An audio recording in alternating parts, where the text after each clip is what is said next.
सकाळी पहाटे 5ची बॅच चालू आहे, नंतर 6:15ची पण बॅच चालू असते आणि संध्याकाळी खास महिलांसाठी 5ची बॅच 5:30ची बॅच चालू असते.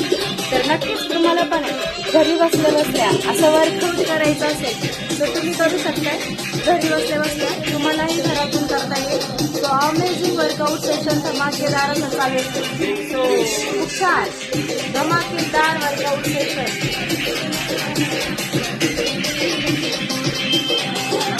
जर तुम्हाला पण आमच्यासोबत लाईव्ह वर्कआउट सेशन करायचं आहे, डायरेक्टली फक्त 15 किंवा 30 सेकंदाचे व्हिडिओ बघून चालत नाही, तर त्याला इम्प्लिमेंट करावं लागतं, त्याला प्रॅक्टिसमध्ये आणावं लागतं, सो त्याचा बदल करावा लागतो. तुम्ही पण जर इच्छुक असाल